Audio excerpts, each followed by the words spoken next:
the third night of Hanukkah. Right? Third night. Time flies.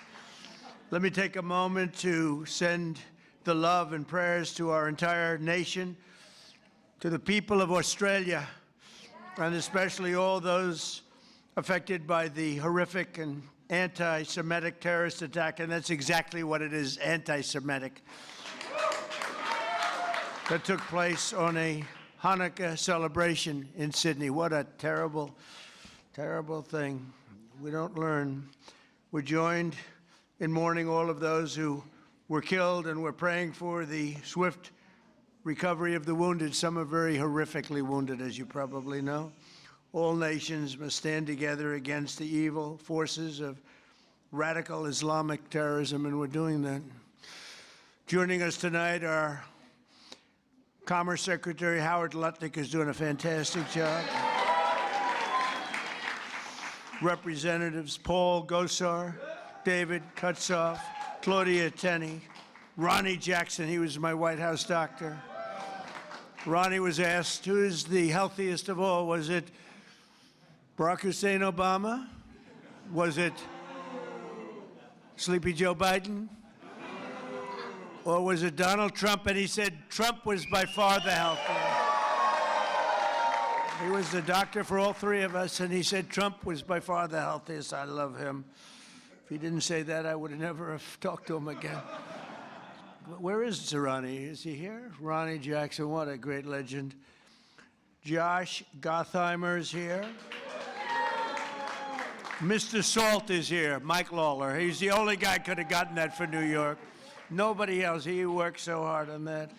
Will you please focus on the midterms, please? Do you mind? Okay. Because you can do it. Jared Moskowitz. Thank you, Jared. Thank you, Jared. Max Miller is here. Great old Max. He was my music man in the White House. He knew music better than any human being. Craig Goldman. Thank you, Craig. And Randy Fine, new to Congress, but he's done a great job. He's been great. As well as the mayor of Boca Raton, Florida, Scott Singer. Thank you very much. Thank you, Scott. Good place. I love Boca. National Chairman of the Republican Jewish Committee, Norm Coleman. Thank you, Norm. Looking good, Norm. CEO of the Republican Jewish Coalition, Matt Brooks. He says Trump is the greatest president we've ever had, so I like him. I'll take Matt any day. Thank you, Matt. CEO of the Israeli-American Council, Ellen Carr. Thank you. We have a man, I have to take a little time. Because every Saturday night, used to be Sunday, then he did so well that they put him on Saturday too, Saturday night. You know who I'm talking about? Because there's only one has Saturday and Sunday. And Saturday is considered Death Valley, but it's not death because of ratings. Nobody gets good ratings. Although actually my daughter-in-law is doing well, and you always did well. The great one, Mark Levin. And much more importantly, his much more brilliant wife. Where are you? There you are. Would you come on up here, both of you? Get up here. Get up here. Look, every Saturday, every Sunday, I'm forced to watch television to listen to this guy talk about how frickin' great I am. Because he does like Trump. There's no question about it.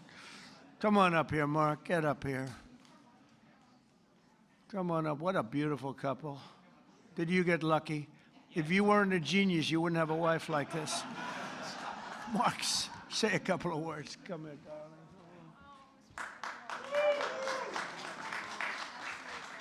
And these people do like Israel. Hold on.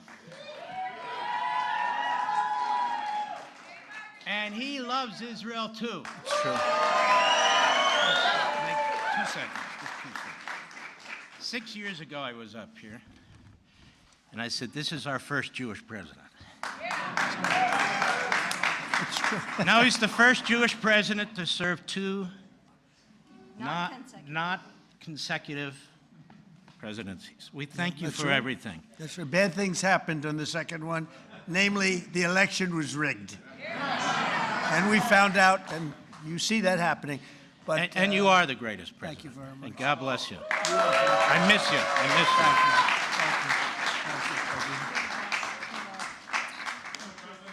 Thank you. Take care of that guy. Take care of that guy. No, he's so great. Thank you, Mark, for both being here. You both really are amazing. So, Rabbi Yehuda Kaplan. Thank you, Rabbi. Oh, no. Sid Rosenberg. There he is. Sid. Do you want to come up here, Sid? Mark, should I let Sid come up, Mark? I think so. Come on, Sid. So Sid's got the #1 radio show in New York.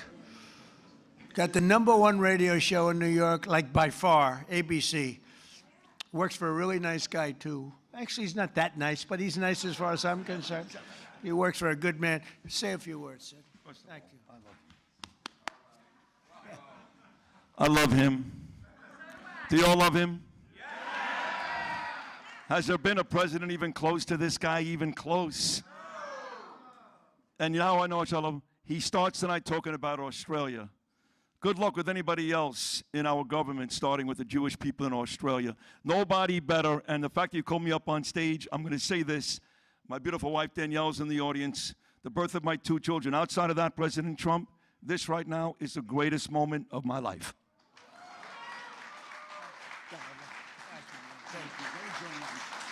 He's almost crying. He never cried. He hasn't cried since he's a baby. Well, he's a great guy and a great man, and he loves Israel. And boy, you got some good people. Harmeet, thank you very much. Harmeet Dillon is here. And she sues the ass off of anybody that is anti-Semitic. She's doing a lot of them right now. Harvard wished they never heard her name, right? They're going to pay a lot of money, right, Harmeet? We're going to pay a lot of money.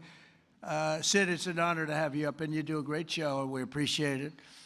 And say hello to the Casamatides person, who's fantastic. And another person, I really love her. I think she's a beautiful woman. You're not allowed to say that anymore, because if you do, it usually means the end of your political career, but I've been threatened much worse than that.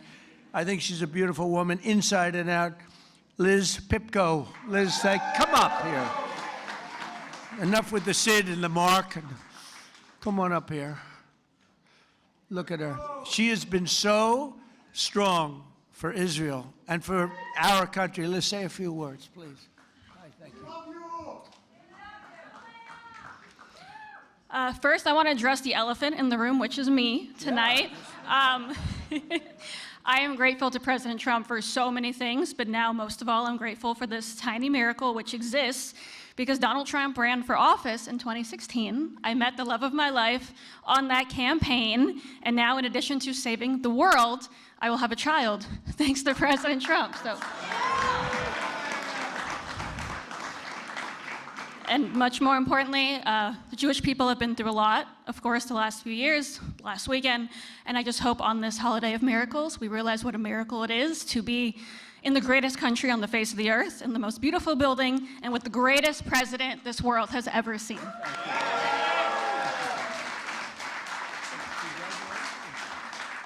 Congratulations. That's right. She was on the campaign, and she was so effective and great.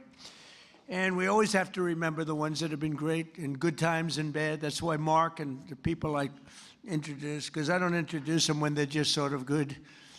When they're good, everyone's good. The day after I won the election, they were all, "Sir, I just want to tell you, you're the greatest person I've ever seen. Thank you, sir. I'd love to have dinner sometime. Where have you been for the last 2 years?" We have a lot of those people, mostly those. Jason, how are you, Jason? Jason Greenblatt. Do you know Jason Greenblatt? He worked for me for years. He's a great lawyer. Then he made a lot of money, and he said, "I'm getting out." And you focused on Israel, right? That was the focus. He says, "I love Israel. I just want to focus on Israel." It's good to see you, Dave. I haven't seen you in a long time, but he was a great lawyer. Here's another great lawyer, David. Good to have you here. Good to have you here, David. And we have another person that's a very special person. She received the Presidential Medal of Freedom. She is a beautiful woman, actually, in my opinion. Another one. That's 2 reasons now. And third, by the way, Mark, we have 3 reasons, Mark. because your wife is incredible, always, from day one.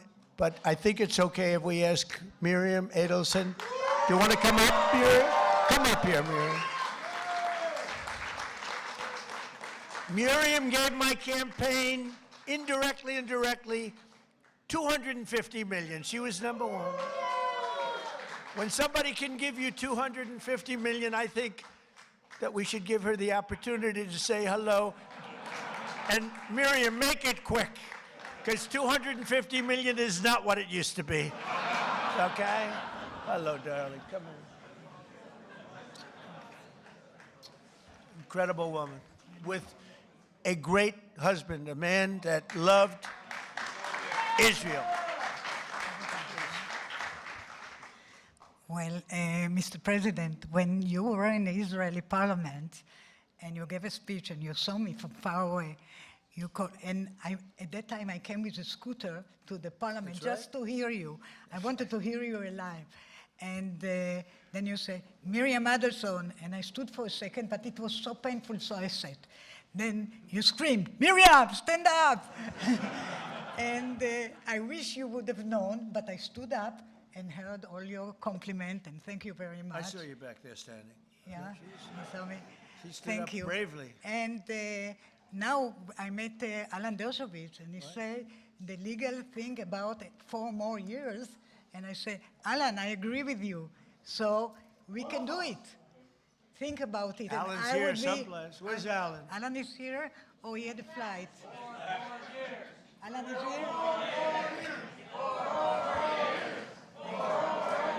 Think about it. Thank you. Maybe I will be the first one who told me, or second. Yeah. She said, think about it. I'll give you another $250 million. I will give. But her husband, Sheldon, was an amazing guy, and he'd come up to the office, and there was nobody more aggressive than Sheldon. I think I spent more time with him and you, because you usually came up together, but he'd call and say, can I come over, please? I say, Sheldon, I'm president of the United States. It doesn't work that way anymore. It's like maybe tomorrow. How about tomorrow? No, please, just for a little while. And I would, he'd always say 10 minutes. It turned out to be about an hour and a half, right? And what he did is he fought for Israel. That's all he really fought for. He just wanted to take care of. He just wanted to take care of Israel. So he was a great guy. He was a fantastic man, and he loved you so much he couldn't see straight. So good. Thank you, darling. Be careful. Be careful. We don't want her falling. You know, when you fall, it's not good for politics. We had a man that fell a lot. I don't want to talk too much because I'll have my day, I'm sure, you know. They're waiting, the press. See all that press back there? They're waiting. Oh, would they like to see Trump trip off the stage? I would never live it down. But anyway, but it's so, and we have so many friends. I can't mention everybody, but we have so many friends. Hello, my man. How are you? Boy, we have good people here tonight, huh? This is the A-list. This is the A-list of any list. But it's an honor to have you all. It really is. What you've done and what you've gone through is incredible. And as a people, there's never been anything like it. You know, I told Bibi, I said, you know, it's amazing what you've done. Because when you look at the Middle East, you take a map of the Middle East, I said, the land is so small. It's so tiny. It's like hard to believe what you've been able to do. Now, it helped the B-2 bombers that we sent in to wipe out the... we gave them a lot of help.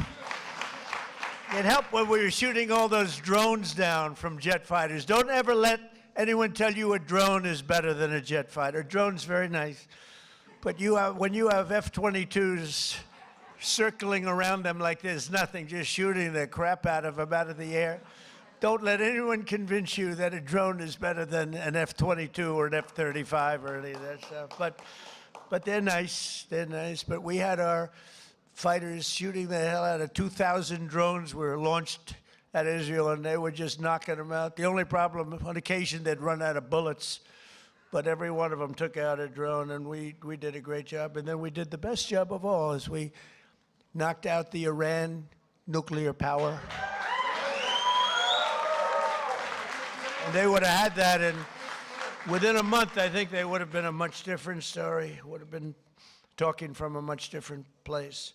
But the story of Hanukkah began more than 2,000 years ago in ancient Jerusalem, when the oppressive tyrant, and they were really oppressive, tried, by the way, a lot of things don't change so much. They'd be oppressive today if you didn't have strength. You need strength, Mark, right? If you don't have strength, and if you don't have a partner with a good president, don't forget you had a president previously that believed in Iran. They ditched the entire world for Iran. That's why they signed the Iran nuclear deal that I terminated immediately. It was the worst deal. And Bibi Netanyahu came over here to beg Barack Hussein Obama not to sign that deal, but he signed it. He signed it. It was a whole different world. And that's why I wonder. I got the highest Jewish vote. Now, I have to say, in Israel, they say I'm at 99%. But over here, I was like at 50. It meant that 50% of the people over here voted for Kamala. Is that possible? Is that even possible, right? So anyway, but they suppressed the Jewish worship and imposed foreign rules. Are we okay over there? Just want to make sure you're okay. You okay? Good. I want to make sure you're perfect. Okay? Thank you very much, yeah. Yeah, is there a doctor? Get a doctor over there, please, just in case. Go ahead, hop over there, please. Okay, good. Thank you very much. Everything good? Okay. Great person. Against overwhelming odds, a small band of Jewish fighters rose up to defend the Jewish people's right to worship freely. When they reclaimed the Holy Temple, they found only a single flask of sacred oil, just enough to keep the Menorah's light burning for one night. They wanted that light to burn just for one night. Yet, as the story goes, that small flame endured for 8 days. Do you know that story? Does everybody know that story? For thousands of years, the miracle of Hanukkah has reminded us of God's love for the Jewish people, as well as their enduring resilience and faith in the face of centuries of persecution. Centuries. And it continues. It continues. Who would believe this could continue? And it sort of started here with schools and universities, and Harmeet's taking care of that situation very strongly in the Department of Justice, right? Who would believe it? But we're grateful to be joined by another reminder of that unbreakable strength, two courageous survivors of the Nazi Holocaust, Jerry Worotsky and Michael Bornstein. Where are they? Where are you guys? Well, you look good. You look better than I do. You look fantastic. Jerry was only 9 years old when the Nazis invaded Poland. He lost both of his parents in the camps, but refused to let their murder defeat him. After the war, he came to New York, where he had an incredibly successful career, became very successful, and became a good friend of Melania and myself. And I want to thank you, Jerry, and that's incredible what took place. Thank you very much. Thank you, Jerry. Thank you very much. And Michael Bornstein lost both his father and mother in Auschwitz when he was just a very young man, a toddler actually. Through the love and sacrifice of other family members, he managed to survive and reunite with his mother in later years. They would come to America, where Michael received a scholarship to college and eventually earned a PhD in chemistry and became one of the most brilliant chemists anywhere around. So Michael and Jerry, I want to just thank you. We're honored to have you. This whole group of people are very honored to have you both. Thank you very much. Thank you. Thank you very much. Thank you, Michael. As President of the United States, I will always support Jewish Americans, and I will always be a friend and a champion to the Jewish people. I have been. And I will say, you know, if you go back 10, 12, 15 years ago at the most, the strongest lobby in Washington was the Jewish lobby. It was Israel. That's no longer true. You have to be very careful. You have a Congress in particular which is becoming anti-Semitic. You have AOC +3. You have those people, Ilhan Omar, she hates Jewish people. And you have to be very careful because there's been a big change. You know, if you go back 15 years ago, I'm not Jewish, but my father was very friendly with many, many Jewish people, was honored by Federation. I would go with him to Federation of Jewish Philanthropies and many other things. And we grew up respecting and loving Jewish people. You know, you don't even think about it. In Brooklyn and Queens mostly. And my father didn't go to Manhattan. He never went to Manhattan from the standpoint. He could never understand how in Brooklyn you could buy a piece of land for $3 a foot and how in Manhattan you had to pay $1,000 a foot. He said, I can't get that. I don't like it. I like to buy it for $3. So it was different. It's a different thinking. In a way, I'm glad he didn't do that because he let me have some of that fun. And I had a lot of fun in Manhattan. We did great. But my father would tell me the most powerful lobby that there is in this country is the Jewish lobby. It's the Israeli lobby. It's not that way anymore. You have a lot of people in your way. You have a lot of people that don't want to help Israel. You have a lot of people in Congress that don't like Israel. You have a lot of people in Congress that, in a way, I think, Mike, we could say it, right? You're there. You're doing an amazing job, Mike Lawler. They hate Israel. They hate Israel. And if you would have told me 15 years ago that that was possible, Jason, I would have said, there's no way. There's no way that's possible. But it's happening. And obviously, it's getting progressively worse. Less so in the Senate, but the Senate's starting also. You get glimmers, you know, when I'm in the back rooms talking to people, you get glimmers of statements that you say, whoa, where did that come from?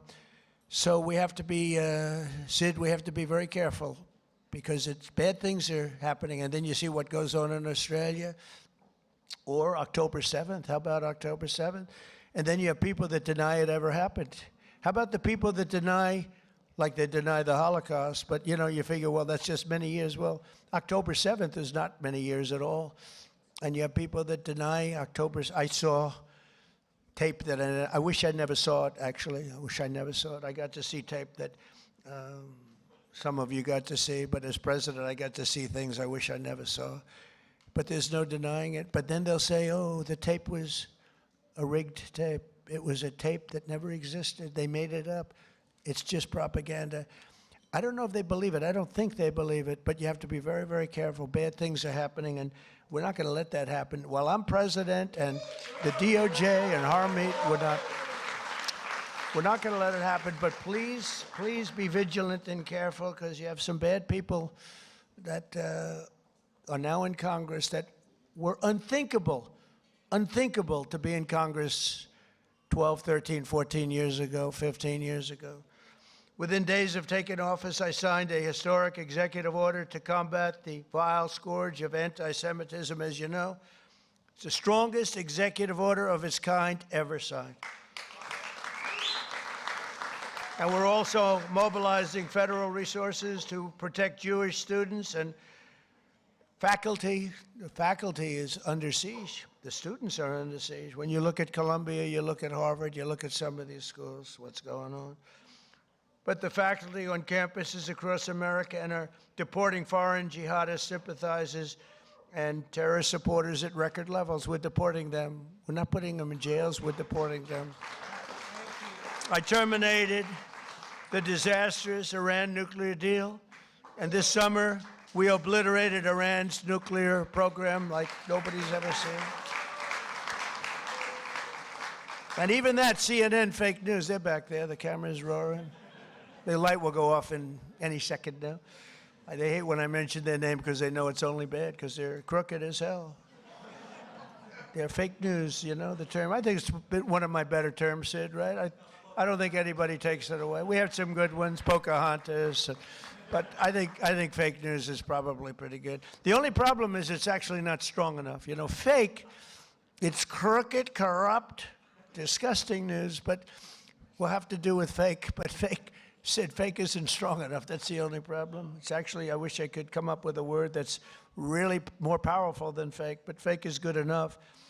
But CNN with the attack on Iran, they said, well, I used the word we obliterated them. You know why? Because the pilots told me they know better than anybody, and the pilots told everything, and then we had visuals. And these pilots are coming back after having endured the most dangerous ride. I said, did you guys, I had them all to the Oval Office. After 2 weeks after the attack, I had them all. I had the pilots, and I had the people that maintain the planes. I had the people that fly the tankers. We had 52 tankers because we had the 7 major planes. We also had 4 planes flying in different, of the B-2, flying in different directions. Iran didn't know what the hell was happening. But we had a whole force of F-22s, most beautiful fighter jet ever made, most powerful fighter jet ever made. And F-35 is a brand new one. And they're stealth. Believe me, they're stealth because they went into Iranian airspace and Iran never saw anything. And it was, think of this, 2 o'clock in the morning. It was dark at night. There was no moon at all, no light, no nothing. And every single bomb went right down those air shafts into granite mountains, right down those air shafts. At 2 o'clock in the morning with no vision, every single bomb hit its target. And CNN said on the way back, they were on the way, they hadn't even landed yet, well, maybe the attack wasn't that bad. Because I used the word obliteration. I turned out to be right. The Atomic Energy Commission shortly thereafter said it was total obliteration. Iran actually said it was total obliteration. In fact, they said touchdown. Yeah, it was a touchdown. But it was amazing. And we've never had an apology from CNN, So you have fake news against you, fake news. And I didn't fight for you. I wasn't fighting for you there. I was fighting for those pilots that were so brave to go there. When they came into the Oval Office, I said, you can't seriously enjoy this. They said, sir, we enjoy every minute of it. We were practicing this and the predecessors. We were practicing for 22 years, they said. For 22 years they were practicing. And no president had the courage to let them go and do that. They wanted to do it for 22 years. And the predecessors mean the young pilots at the time. But for 22 years, 3 times a year, they were practicing that run. And I'm the one that said, let's go get them, let's do it. And if we didn't, and they thanked me. But I did say to the pilots, enough is enough. I said, do you really like being in that plane when they're waiting for you? They know you're coming, it's dark, it's cold, it's everything is, and you're in a plane, and there are bullets flying all over the place. Sir, I wouldn't trade this for anything in the world. Can you believe these people? And I love you people, but I'm not getting in that plane. I love you guys, but these people are unbelievable. The talent they have, the way they can fly those things, the way they can aim it at a target in the dark of night, the darkest you've ever seen. They wanted to be as dark as possible. They didn't want anything. And the only time anybody could see those planes was when those bomb chutes open up, because it becomes totally unstealth. When it goes, I explained that to Mark Levin once. You're going in, you go like this, and as soon as it goes like this, for some reason, the plane is totally visible, not good.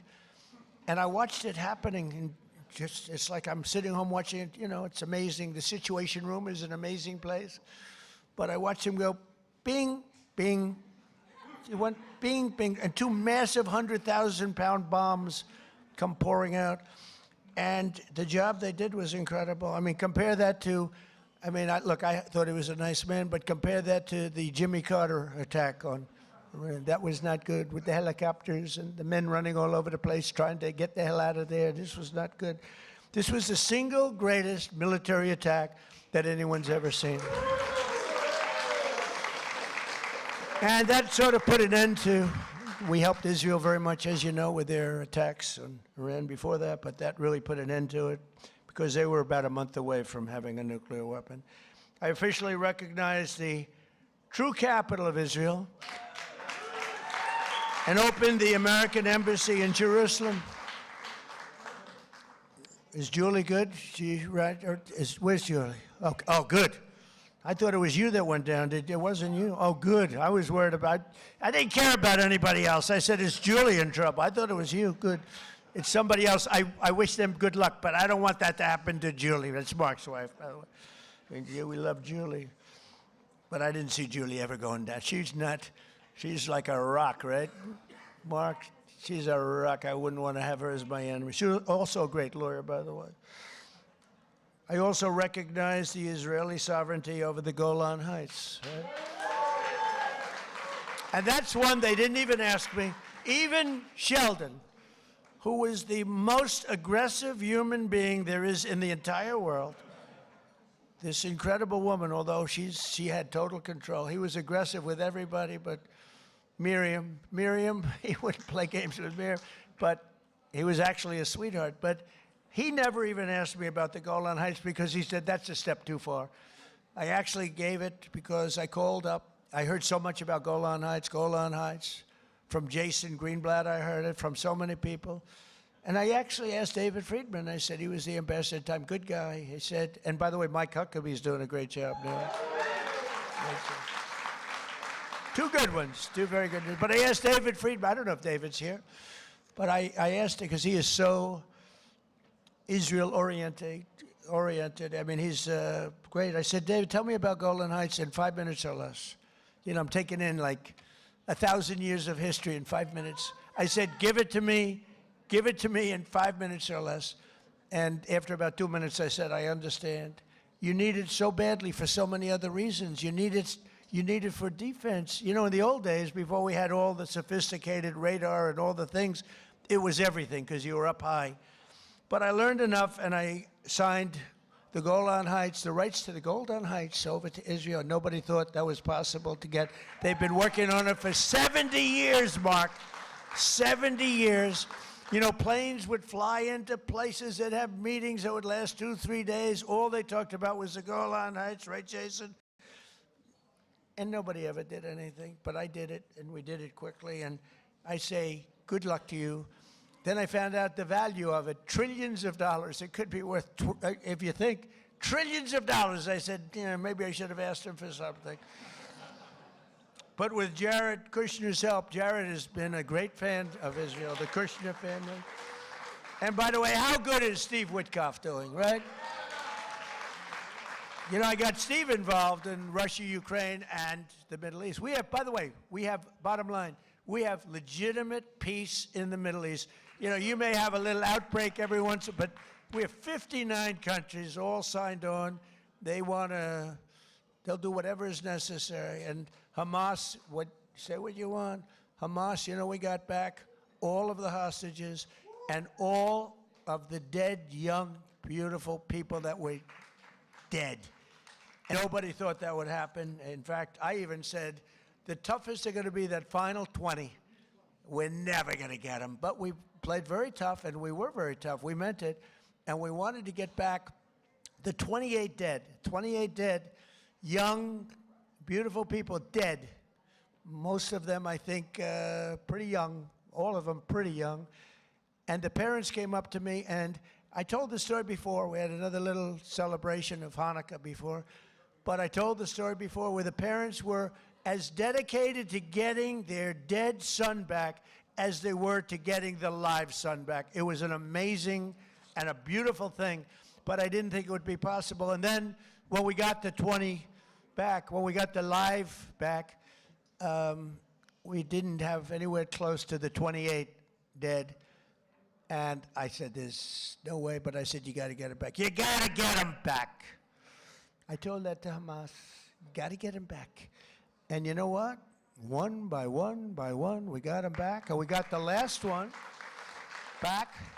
We got them all back. And amazing, though, those parents were as dedicated, I can't say more, but they were as dedicated as the parents who knew their son was alive and they begged to have him. And I'm very proud of it. I thought the last 20, and it was tough, I didn't know. But Steve Witkoff was great. Jared Kushner was great. And, you know, Jared's a brilliant guy, we all know. But Steve's a great deal maker. But I noticed one thing about him. He had the greatest personality. He was a real estate guy in New York. He knew less about rivers and meets and bounds in Russia and the various places he's working on. He knew nothing about it. But I recognized for 20 years, I've been dealing with everybody in New York. I said, Steve has the best personality. I have other guys that are great deal makers, but you have to go into World War III before the deal. We didn't want that. I said, everybody loves Steve. He's a great deal maker, but everybody loves him. And that's what turned out to be. People love Steve. And I think we're going to be pretty close. I mean, we're going to see. I thought the easiest war to settle would be Russia, Ukraine, because they have a good relationship with Putin. It would have never happened if I were president. That would have never, and it didn't happen for 4 years. Putin understood. Would have never, ever happened. But Steve has done a fantastic job, and he loves Israel, and he's done a great job. So we did Israel, and we did peace in the Middle East, and we have a real peace. That's a real peace. If Hamas acts up, they know it's big trouble. And we have Hezbollah, as you know, in Lebanon, and they're big trouble. But we have peace, and we have many countries that want to go in and take out Hezbollah if it happens, if we want to do it. Not just Israel. Many countries would do it. There's tremendous unity now in the Middle East, and we really do. We really have peace in the Middle East for the first time ever, so it's an honor. It's an honor. So we did our ceasefire agreement to end the war in Gaza, which everybody said was an impossibility, and we begin the new era of that beautiful peace in a place that nobody thought peace was possible, the Middle East. So congratulations to everybody in this room. Everybody wanted it. But the story of Hanukkah reminds us that light will always prevail over darkness, and faith and triumph over fear. Together, let us honor the eternal flame and the faith that has always protected the Jewish people. You are protected. You are special, special people. You are special people. So I want to thank everybody. I want to wish you all a happy Hanukkah. And you know, this is the first time that I've ever brought up notes to make a speech for. We call them the Christmas dinners. I call them the Christmas Hanukkah dinners, if that's okay. I hope you don't mind. But I call them New Year's dinners too. But I've made about 20 of them so far. I never had any others. I brought this up. You know why? I've done so much for Israel that I have to read. Look at it. I got like pages. And I don't want to leave anything out. I don't want to leave Golan Heights out. I want to tell you what we did. But it's an honor to help you. I have so many friends, and a lot of you are right in this audience. Very special group of people. You know, for every time we have one of these parties, we have to turn down 10 people for everyone that makes it. It's the White House. Soon you'll have a ballroom that's so big I can handle. And we just won the case today. Did you know that, Mark? We just won the case. We got sued. We're donating a $400 million ballroom, and we got sued not to build it. For 150 years, they've wanted a ballroom, and we're giving them, myself and donors are giving them, free of charge, for nothing. We're donating a building that's approximately 400 million. I think I'll do it for less, but it's 400. I should do it for less. I will do it for less. But just in case I say 400, otherwise if I go $3 over, the press will say, it costs more. I build under budget and ahead of schedule. Right, Jason? Always. I know how to build under budget. I build good. But we won the case. They asked for a restraining order to stop us from building a magnificent ballroom. I said, who would ask for a restraining? We're giving them, Sid, a $400 million. It'll be the most beautiful ballroom, and it'll handle inaugurations. It's got 5-inch thick glass windows. It's impenetrable by anything but a howitzer. It's impenetrable. Now, I will say, if I'm up making a speech someday, Mark, and I hear ding, ding, ding, I'm out of there. But it's going to be one of the greatest. I think it'll be the greatest ballroom anywhere in the world. But I said, who else but in our country would sue to stop a $400 million beautiful ballroom that people have been after for the White House? The White House has wanted a ballroom for 150 years. You know, they used to use a tent, and they have a tent, and the tent would go in a very low area because it's the only area that can handle a big tent. And if it rained, the rain would go over the woman's beautiful shoes with the high heels, about 6-7 inches worth of water. They'd be sitting in the water, and people said, would rather have that than a brand new. This ballroom is going to be amazing. Also designed to handle the inauguration so that you have total safety from not only the weather. January 20th is always a disaster from a coldness standpoint. But, you know, we had it in the Capitol, and there was nothing more beautiful. But from a safety standpoint, we can do better.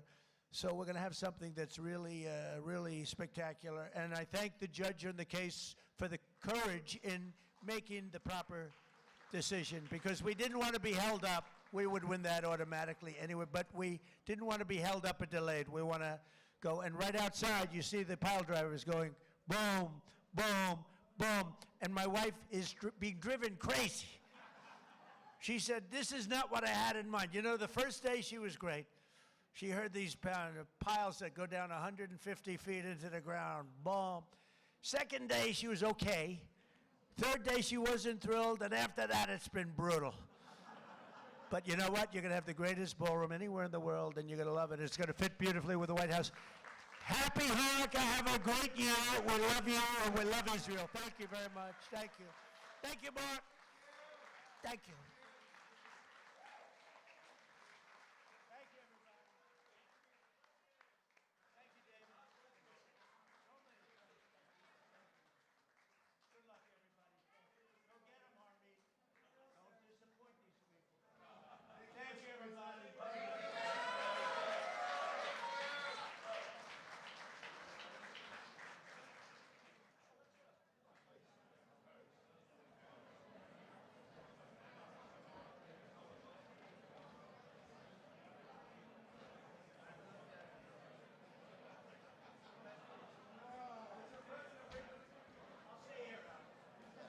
God, you read the prayers. Read the prayers into the mic.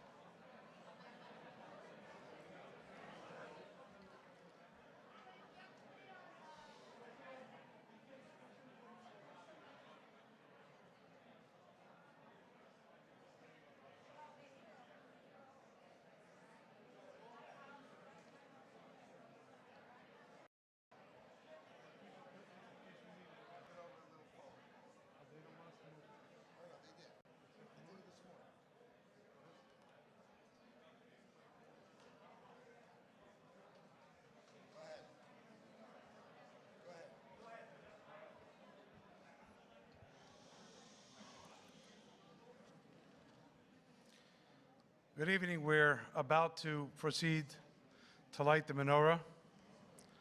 Mr. President, you know that I'm Jewish. You know that I'm American. You heard? Yeah. You know that I'm American, but you may not know that a very large part of my family lives in Australia. And that includes some of those who had escaped the attack and some who didn't. And all I can say is, listening to them on the other side of the world speak about you, you don't just express solidarity, you practice solidarity with the Jewish people.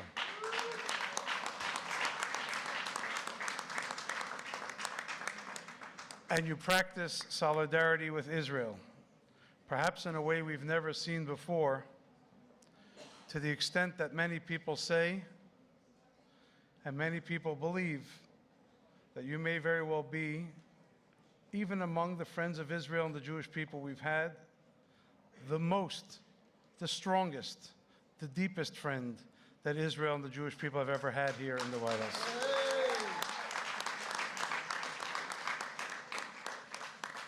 That's not to negate anything anyone has done for us, but just to tell you how so many people feel about you. We're going to light the menorah, which gives us a message of the victory of right over might, of justice over tyranny, of light over darkness. And it is especially in this time when the Jewish people has so much of a burden that we need this light. We need this strength, not only from each other, but from you, Mr. President, who constantly remind the world that even if they all turn against us, God forbid, you never will.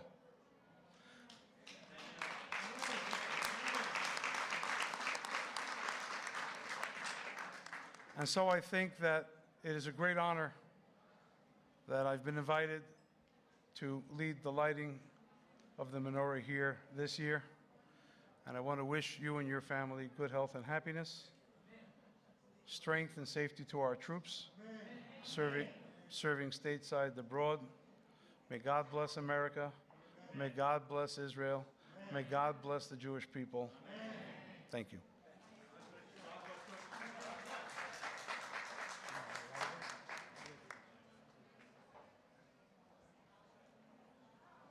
We're going to make two blessings.